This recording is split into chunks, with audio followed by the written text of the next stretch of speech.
Bulletin में सबसे पहले बात होगी इजराइल और ईरान के बीच दूसरे दिन भी जारी महाजंग की। जी हां, इजरायली फाइटर जेट्स ने ईरान के परमाणु ठिकानों को दोबारा निशाना बनाया। इजरायली हमलों में अब तक 78 लोग मारे गए हैं और 350 से ज्यादा घायल बताए जा रहे हैं। जवाब में ईरान ने भी 150 बैलिस्टिक मिसाइलें इजराइल की ओर दाग दी। इनमें से 6 मिसाइलें राजधानी तेल अवीव में गिरी हैं। ईरानी मीडिया रिपोर्ट्स में इजरायली रक्षा मंत्रालय को भी निशाना बनाने का दावा किया जा रहा है। ईरान की ओर से हमले की आशंका के चलते इजरायली पीएम बेंजामिन नेतन्याहू को सुरक्षित ठिकाने पर शिफ्ट कर दिया गया है। इजराइल ने एक दिन पहले यानी शुक्रवार सुबह करीब 5:30 बजे ईरानी परमाणु और कई मिलिट्री ठिकानों को निशाना बनाया था। इनमें 6 परमाणु वैज्ञानिक जबकि 20 से ज्यादा मिलिट्री कमांडर्स मारे गए। इजराइल के हमले में ईरान के रिवॉल्यूशनरी गार्ड्स के प्रमुख हुसैन सलामी, ईरानी सेना के chief of staff Mohammad Bagheri, Iran के supreme leader Ayatollah Ali Khamenei के करीबी अली शामखानी और IRGC की एयरफोर्स के कमांडर आमिर अली हाजीजादेह जैसे बड़े अधिकारी मारे गए। इजरायली प्रधानमंत्री बेंजामिन नेतन्याहू ने कहा कि यह ऑपरेशन अब तक जारी रहेगा जब तक इजराइल की सुरक्षा सुनिश्चित नहीं हो जाती। ईरान ने इस हमले का कड़ा जवाब देते हुए पलटवार किया और इस कार्रवाई को 2 Promise 3 नाम दिया। ईरान ने दावा किया है कि उसने इजराइल पर 100 से ज्यादा मिसाइलें दागी हैं। इस हमले में कई नागरिक घायल हो गए हैं। इस गंभीर स्थिति के बीच इजराइल के प्रधानमंत्री बेंजामिन नेतन्याहू ने भारतीय प्रधानमंत्री नरेंद्र मोदी से फोन पर बात की और वर्तमान हालात की जानकारी दी। वहीं अमेरिका के राष्ट्रपति डोनाल्ड ट्रंप ने ईरान को धमकी दी है कि वो अगर परमाणु समझौता नहीं करता तो और बड़े हमले किए जाएंगे। अमेरिका के साथ अब फ्रांस और ब्रिटेन भी खुलकर इजराइल के समर्थन में आ गए हैं। तो देखिए, जिस तरीके से ये युद्ध के हालात बने हुए हैं, लगातार इजराइल ईरान पर हमले कर रहा है, लेकिन ईरान भी खामोश नहीं है। ईरान की तरफ से भी बैलिस्टिक मिसाइल्स इजराइल की तरफ दागी गई हैं। ऐसे में जो स्थिति है वो बेहद तनावपूर्ण बनी हुई है, क्योंकि इजरायली प्रधानमंत्री बेंजामिन नेतन्याहू ने कहा कि ये तब तक खत्म नहीं होगा जब तक हम इजराइल की सुरक्षा को इंश्योर नहीं कर लेते। इजराइल का ईरान पर जबरदस्त हमला जारी है। तेहरान में कई जगहों पर ताबड़तोड़ हमले हो रहे हैं। ईरान के 200 ठिकानों पर इजराइल की तरफ से हमला किया गया है। तो ईरान पर इजराइल का जबरदस्त हमला जारी है। तेहरान में कई जगहों पर इजराइल की तरफ से अटैक्स किए गए हैं। जानकारी जो मिल रही है उसके मुताबिक ईरान के 200 ठिकानों पर इजराइल की तरफ से हमले किए गए हैं। ईरान पर कई मिसाइलों से हमले किए गए। 2 और न्यूक्लियर ठिकानों को भी इस बीच इजराइल की तरफ से टारगेट किया गया है। आपको बता दें, शुक्रवार को किए गए हमले में जहां 6 परमाणु वैज्ञानिक जबकि 20 कमांडर्स मारे गए थे ईरान के, वहीं अब जो ताजा डेवलपमेंट है उसके मुताबिक 2 और न्यूक्लियर ठिकानों को इजराइल की तरफ से ईरान में टारगेट किया गया और लगातार इजराइल की तरफ से ईरान के विरुद्ध कार्रवाई की जा रही है। 2 और न्यूक्लियर ठिकानों को निशाना इस बीच बनाया गया है। लगातार सायरन बज रहे हैं, चाहे हम इजराइल की बात करें या ईरान की बात करें, क्योंकि दोनों ही खेमों से एक दूसरे पर अटैक लगातार हो रहे हैं। ईरान ने जहां बैलिस्टिक मिसाइल्स के जरिए इजराइल के हमले का जवाब दिया है, वहीं अगर बात की जाए ईरान के हमले का जवाब इजराइल भी देता है। दोनों ही खेमों से एक दूसरे पर हमले जारी हैं। इस बीच इजराइल के प्रधानमंत्री बेंजामिन नेतन्याहू का ये खुलकर स्टेटमेंट सामने आ चुका है कि जब तक हम इजराइल को सिक्योर नहीं कर लेते, खास करके ईरान की तरफ से जो परमाणु खतरा उन पर मंडरा रहा है, उसे लेकर के जब तक वो संतुष्ट नहीं हो जाते कि स्थितियां यहां पर सामान्य नहीं हैं, तब तक वो शांत नहीं बैठेंगे, यानी युद्ध के हालात बने रहेंगे। मेरे साथ मेहमान जुड़ गए हैं, मेजर जनरल रिटायर राजन कोचर। आप रक्षा विशेषज्ञ हैं। बहुत स्वागत है राजन जी आपका भारत एक्सप्रेस पर। सर, मैं ये समझना चाहती हूँ, शुरुआत इजराइल की तरफ से होती है और ये शुरुआत तब होती है जब टेबल टॉक्स की तैयारी चल रही थी। अमेरिका की तरफ से परमाणु को लेकर न्यूक्लियर डील्स की बात चल रही थी, लेकिन टेबल पर आने से पहले ही यहां हमले शुरू हो जाते हैं, जिसके रिटेलिएशन में ईरान भी इजराइल पर उतने ही हमले कर रहा है। लेकिन बेंजामिन नेतन्याहू का यह कहना कि जब तक हम अपनी सिक्योरिटी को इंश्योर नहीं कर लेते, यह खत्म होने वाला नहीं है। ये हालात क्या संदेश दे रहे हैं, क्या संकेत दे रहे हैं?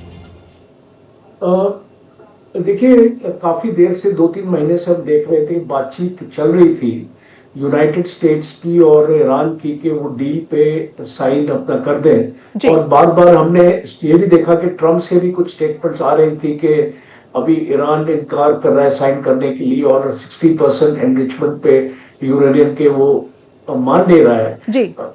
पर एक चीज ईरान ने एग्री करी थी कि वो जो इंटरनेशनल एटॉमिक एनर्जी एजेंसी है उसको परमिट किया था कि इंस्पेक्शंस करने के लिए, क्योंकि 1.5-2 साल से ईरान ने ये इंस्पेक्शंस को रोक रखा था। तो अभी ये जब इंस्पेक्शन हुई, अभी हाल फिलहाल में 3 दिन पहले इंटरनेशनल एटॉमिक एनर्जी एजेंसी की जो बोर्ड की रिपोर्ट आई है वो डिस्टर्बिंग थी।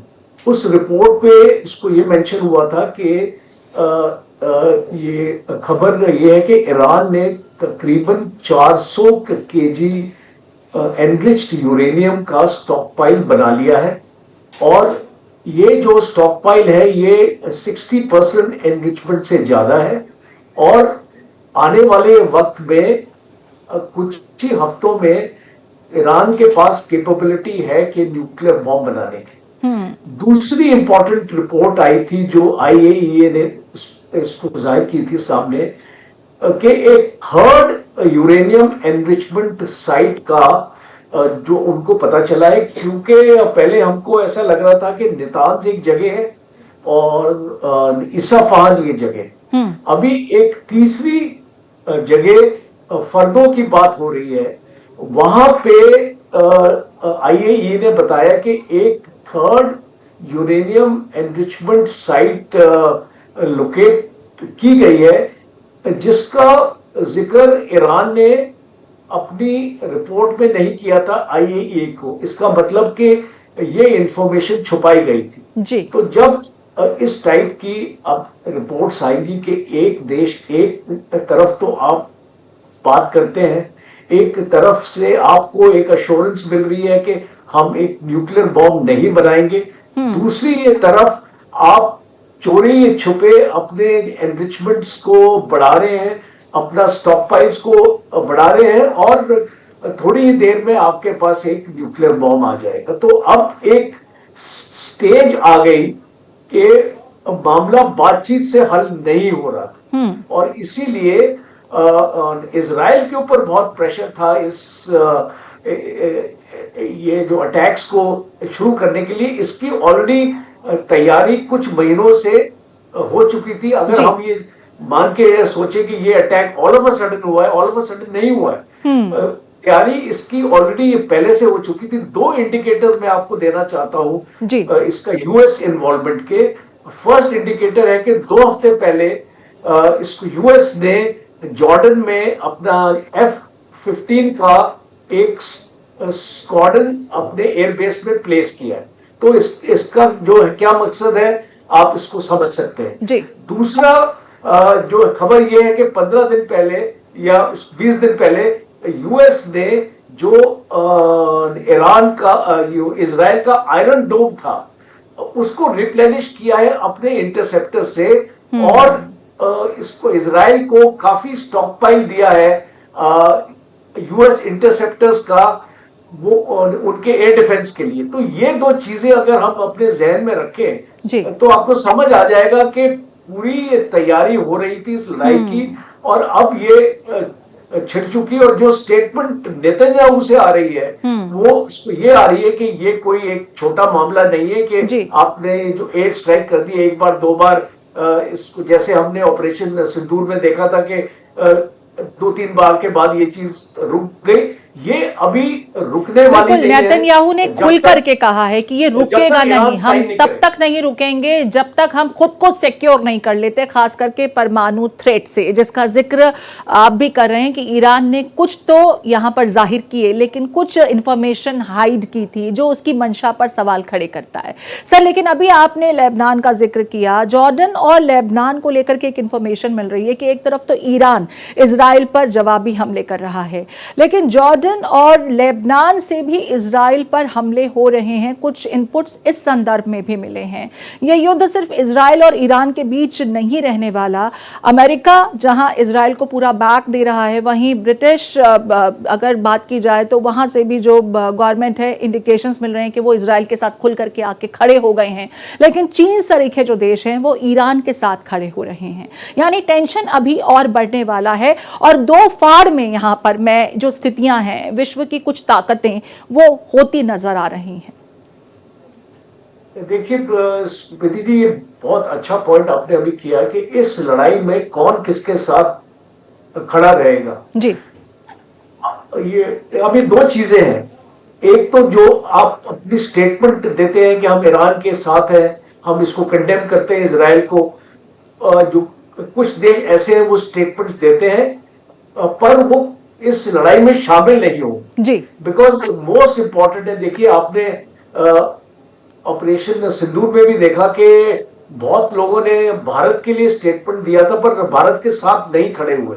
तो अभी हम इसको यहाँ पे भी एक सिमिलर सिचुएशन देख रहे हैं कि जो ईरान के साथ स्टेटमेंट्स तो आ रही है ईरान को सपोर्ट करने की, जैसे आपने भी बताया कि जॉर्डन हो गया, लेबनान हो गया, जी, सऊदी अरेबिया से भी स्टेटमेंट आई है, उसको कंडेम किया इजराइल को, और कतार से भी स्टेटमेंट आ रही है।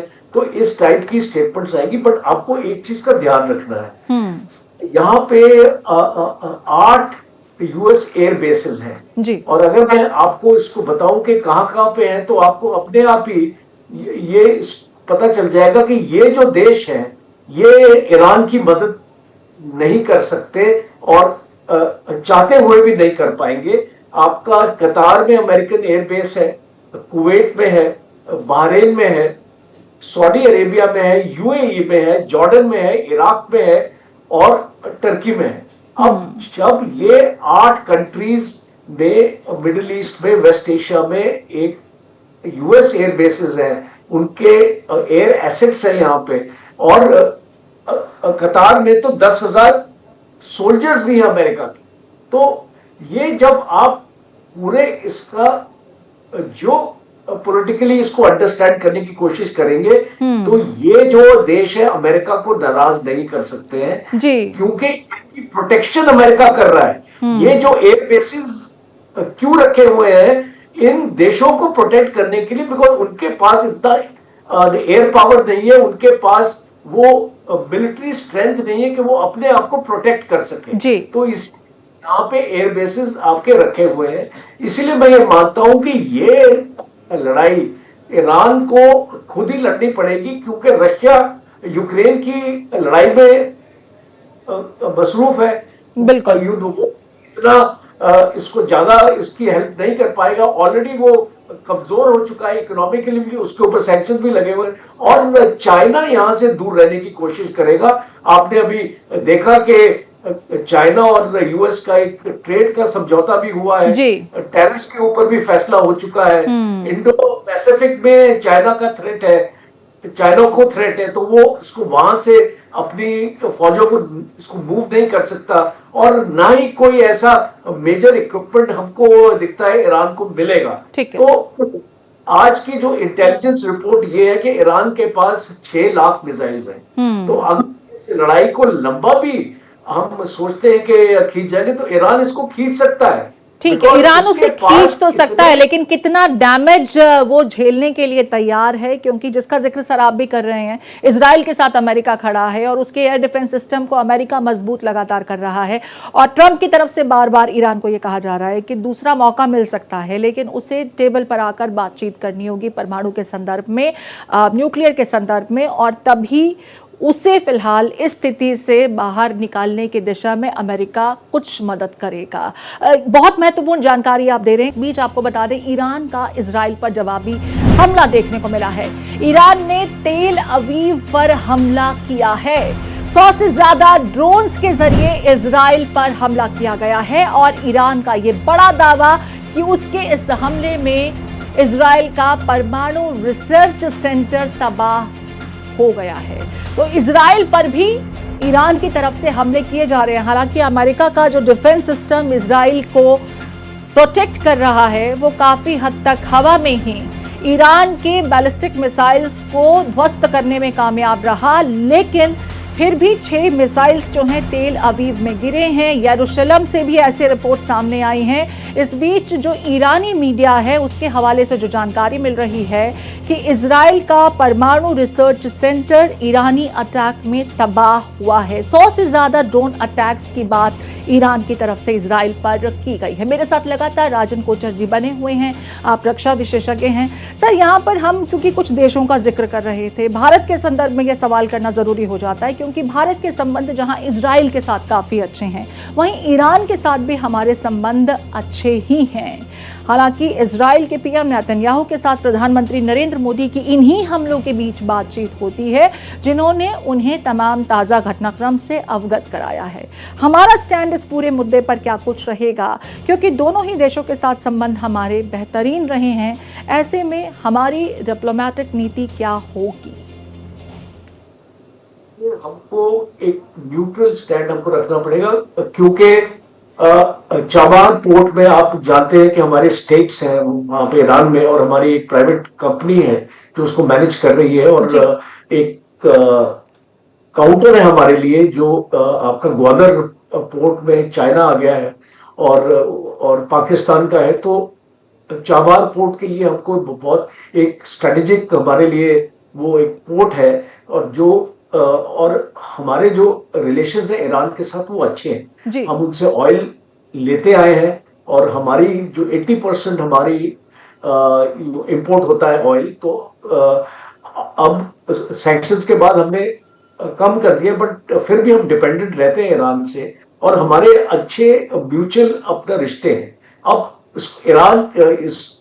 इजराइल की बात करें तो इजरायली और भारतीय जो फ्रेंडशिप है वो एक नेक्स्ट लेवल की है। एक कॉम्प्रिहेंसिव स्ट्रेटेजिक पार्टनरशिप है दोनों में। आज इस भारत में जो मैन्युफैक्चरिंग हो रही है, जो ड्रोन्स के पार्ट्स जो मैन्युफैक्चर होते हैं, कुछ एमुनिशन है 155 का जो भारत मैन्युफैक्चर करके इजराइल को देता है। आपको याद होगा ऑपरेशन सिंदूर में हमने स्पाइस जो हमने मिसाइल इस्तेमाल की थी, हैमर हमने इस्तेमाल की थी, वो दोनों आपके इजराइल से आई थी, और जो हमने हरमोन ड्रोन जो इस्तेमाल किया था वो भी इजराइल से आया था। तो टेक्नोलॉजी के क्षेत्र में हम बहुत क्लोज हैं इजराइल से, और भारत नहीं चाहेगा इस लड़ाई में पड़ना। और इसलिए आपने देखा कि अभी जो रेजोल्यूशन सिक्योरिटी काउंसिल में हुआ था तो उससे भारत ने अब्सटेन किया था, और भारत ने जो एक सीज फायर की बात हो रही थी, भारत ने उससे इसको नेगेटिव वोट नहीं दिया था, ना ही भारत ने पॉजिटिव वोट दिया था, भारत ने अब्सटेन किया था। तो अगर कोई भी resolution United nation general assembly में आता है तो आप इसको देखेंगे कि उसमें भारत अब्सटेन करेगा। भारत की फॉरेन पॉलिसी यही रही है इजराइल के लिए, वो इजराइल के खिलाफ कोई स्टेटमेंट नहीं देगा और ईरान के अगेंस्ट कोई स्टेटमेंट नहीं देगा, और एक न्यूट्रल स्टैंड सामने रखेगा। ठीक है, अब मैं ईरान का एक बार फिर से जिक्र कर रही हूँ। आप उनके रिजर्वियर्स का जिक्र कर रहे थे, काफ़ी उनके पास हथियार हैं, लेकिन जो इजराइल की तरफ से दावा किया जा रहा है कि 6 जो न्यूक्लियर रिलेटेड उनके साइंटिस्ट थे वो उनके हमलों में मारे गए हैं। साथ ही साथ 20 कमांडर्स जो हैं वो ईरान के मारे गए हैं। ऐसे में अगर रणनीति के लिहाज से बात की जाए तो ईरान कुछ कमज़ोर तो हुआ होगा, और ट्रंप की तरफ से जो दूसरा मौका दिए जाने की बात की जा रही है, कितनी चांसेस हैं, कितनी गुंजाइशें हैं कि ईरान ट्रंप के इस ऑफर को स्वीकार कर लेगा अपने लोगों की फेवर में? हालांकि जश्न मनाया जा रहा है जब उनकी तरफ से इजराइल पर अटैक किया गया, और वो अटैक कुछ जगहों पर हिट भी करते हैं तेल अवीव में। तो ऐसे में जो दोनों के तेवर हैं वो तो हल्के पड़ते नजर नहीं आ रहे, लेकिन ट्रंप की तरफ से दूसरा मौका दिए जाने की बात की गई है, लिहाजा उस संदर्भ में ये सवाल कर रही हूँ। अच्छा सवाल है ये। बिकॉज जिस तरीके की प्रेसिशन मिसाइल्स की और जिस तरीके की टेक्नोलॉजी इजराइल के पास है, ईरान के पास नहीं है, उसके बाद नंबर बेशक हो सकते हैं, पर उसके जो कितने वहां पे मिसाइल पहुंचेंगे, क्योंकि ईरान का एयर डिफेंस इतना मजबूत है कि मुश्किल से अगर आप 150 मिसाइल आपने फायर किए, 10-12 ही टारगेट तक पहुंचे हैं, और जी। वो भी ज्यादा नुकसान नहीं है, बिल्डिंग्स को नुकसान किया, मिलिट्री टारगेट्स को आपको नुकसान नहीं हुआ है। तो मुझे ऐसा लगता है कि ईरान का बहुत नुकसान होने वाला है। आपने अभी प्रोग्राम में जिक्र किया था कि 200 टारगेट्स ऑलरेडी लग चुके हैं और जी। उनमें बहुत डिस्ट्रक्शन हुआ है। टॉप मिलिट्री लीडरशिप को खत्म कर दिया है, न्यूक्लियर साइंटिस्ट को मार दिया है, और जो आपके न्यूक्लियर आपके रिसर्च सेंटर्स हैं ईरान में और जो आपकी साइट्स हैं उनको भी काफी नुकसान पहुंचा है, पहुंच चुका है। और ये हम देखेंगे आने वाली लड़ाई में ईरान को और बर्बाद किया जाएगा। तो मुझे ऐसा लगता है एक स्टेज आएगी इस लड़ाई में कि ईरान को झुकना पड़ेगा, क्योंकि आज ईरान के पास वो ताकत नहीं है जो उसका मुंह तोड़ जवाब इजराइल को एक इम्पैक्टफुल जवाब दे पाए। जवाब देगा वो, पर वो इम्पैक्टफुल नहीं होगा जिस तरीके से हम इम्पैक्ट इजराइल का देख रहे हैं। और अगर अपने लोगों को बचाना है, उनकी सुरक्षा करनी है, और अगर आप एक इसकी आवाम का भी मैं यहाँ पे जिक्र अपना कर चाहूंगा। आप लास्ट इलेक्शंस को आप देख लीजिए, 30% 35% वोटर टर्नआउट था। लोग खुश नहीं है इस हुकूमत से, बट वो मजबूर है, उनके पास और कोई ऑप्शंस नहीं है। और इसका जिक्र बेंजामिन नेतन्याहू ने बाकायदा ट्वीट में भी किया, और ईरान की आवाम को भी वो एड्रेस करते हैं, और वो कहते हैं कि 50 सालों से जो ईरान फेस कर रहा है, जो थ्रेट लगातार बना हुआ है, उससे निजात दिलाने के लिए ये युद्ध जैसे हालात बहुत जरूरी थे। इस बीच अमेरिका का, क्योंकि आपने जिक्र किया कि इजराइल का तो एक बार को फिर भी ईरान सामना कर सकता है, लेकिन क्योंकि अमेरिका जैसा ताकतवर देश उसके साथ खड़ा है और जो उसका डिफेंस सिस्टम है वो इजराइल को यहाँ पर डिफेंड कर रहा है, इसी का जिक्र ट्रंप ने भी ईरान को धमकी भरी चेतावनी में किया है और ये कहा कि हम इजराइल को प्रोटेक्ट कर रहे हैं और जो हमारे ज़्यादातर अत्याधुनिक हथियार हैं वो इजराइल के पास भी हैं। ऐसे में ईरान को ये समझना होगा कि वो हमारे सामने नहीं टिक सकता। हम दूसरा मौका दे रहे हैं, टेबल्स पर आइए, बात कीजिए और समाधान निकालिए। लेकिन क्योंकि टेबल्स पर जाने से पहले ही ईरान के वो खतरनाक इरादे भी एक्सपोज हुए, यूरेनियम का स्टॉक जो वो जाहिर नहीं कर रहा था, उसकी मालूमात सबके सामने सार्वजनिक होने के बाद इजराइल की तरफ से ये हमले किए गए। ऐसे में ईरान कितने दिनों तक टिकेगा, सवाल यही है। और एक बार फिर ट्रंप की धमकी, जैसे भारत और पाकिस्तान के बीच जो स्थितियां बनी हुई थी, काफ़ी हद तक पाकिस्तान घुटने पर आ चुका था, भारत उसमें सक्षम था, लेकिन यहाँ पर ईरान भी सक्षम है और इजराइल को अमेरिका की तरफ से मदद मिल रही है। ट्रंप की धमकी कितना कारगर साबित होगी, ये समझना चाहती हूँ। अच्छा, आपका सवाल है। अभी एक साइकोलॉजिकल वॉर चल रही है। मुझे लगता नहीं है कि ट्रंप की धमकी में अभी फिलहाल इतना फर्क पड़ने वाला है, क्योंकि जिस टाइप की लीडरशिप है ना ईरान में, आप देखो उसमें कट्टरपंथी ज्यादा है, उसमें फैनेटिज्म ज्यादा है, उसमें रिलीजियस आइडियोलॉजी ज्यादा है, उसमें नफरत ज्यादा है। जब आपकी लीडरशिप में रैशनैलिटी नहीं रहती है और जब रैशनैलिटी नफरत को इसको नफरत रैशनैलिटी को रिप्लेस करती है, तो आपको कोई भी चीज लॉजिकली आप अपने इसको डिसीजन अपने नहीं ले पाएंगे जब तक आप एक ऐसी सिचुएशन में ना चले जाएंगे कि जो आप उस सिचुएशन को कंट्रोल नहीं कर सकते। मुझे ऐसा लगता है अभी ईरान को लगता है कि वो सिचुएशन को कंट्रोल कर पाएंगे और वो एक जवाबी कार्रवाई करना चाहते हैं, इजराइल का नुकसान भी पहुंचाना चाहते हैं। तो मुझे लगता है कि अगले 2-3 दिन और I still say the next 72 hours will decide, because अभी बहुत अर्ली है इस किसी को हार मानने के लिए। चलिए, तो the rising lion versus two promise 3, जो दोनों ही देशों की तरफ से ऑपरेशन चलाया जा रहा है एक दूसरे के विरुद्ध, आपका भी यही मानना है कि आने वाले अगले 72 घंटे बहुत महत्वपूर्ण हैं और ये जो युद्ध के हालात हैं ये कहां मोड़ लेगा, इसके लिए थोड़ा सा वेट एंड वॉच वाली पॉलिसी हमें अख्तियार करनी होगी। बहुत शुक्रिया राजन जी, विस्तार से इस विषय पर जानकारी साझा करने के लिए, अपने इनसाइट्स हमारे साथ शेयर करने के लिए। इस खास पेशकश में फिलहाल इतना ही।